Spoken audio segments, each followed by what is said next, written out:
নাম সুন্দরী। তেমন তোমার নাম তেমন তুমি ওইটা তেতকি তেতকি তেতকি। আমি পণ্ডিত মানুষ কি করে বলি?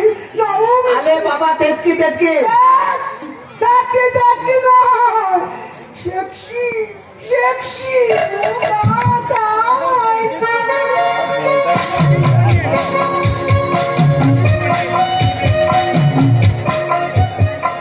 কোথায় যাবো চলো। আমি? আমার জীবনটাই তো সারা হাসি। লোকে আমাকে দেখে হাসে আর আমি আমার ভাগ্যের ওপরে। এই সুন্দরী কোনো পরিবার নেই জানো, কোনো আত্মীয় স্বজন পরিবার কিচ্ছু না। আমার বাবা মায়ের কোনো ঠিক নেই, জন্মের কোনো ঠিক নেই।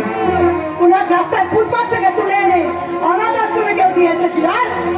আর অনাথের ঠাইবার কোথায়? ওই অনাথ আশ্রমের অনেক অনাথের সাথে সাথে আমি বড় হয়েছি। এটাতে ছোট থেকে কাজ করেছি, জীবন বাঁচাতে বাস্তবের সাথে লড়াই করেছি। আর চরিত্রটা বাঁচাতে সালাম ওই চরিত্রহীনদের সাথে। খাবার জন্য শুধু তোমাকে খাবার জন্য ছোট থেকে কত অন্যায় করেছি, পকেট মেরেছি, চুরি করেছি, কিন্তু কোন সালা আমার কাছে যার কাছে গেছে সেই শুধু সুযোগ নেওয়ার চেষ্টা করেছে, শুধু সুযোগ। কোনো চিন্তা নেই, একেবারে ঠিকঠাক গেছে বলে তো আমার গুরু আছে সব ঠিক করে দেবে।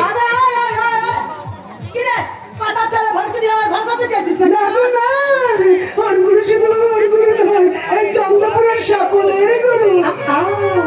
তাহলে বলছে বাপেরও বাপ আছে? আছে আছে, মায়ের তেমন মা আছে, বাপের ঠিক বাপ আছে। আছে আছে, তোমার মতো আমিও তো অনাথ ছিলাম, আমার একটা হিলে করে দে, তোমার ঠিক একটা হিলে করবে। তাহলে বলছিস এই অনাথ সুন্দর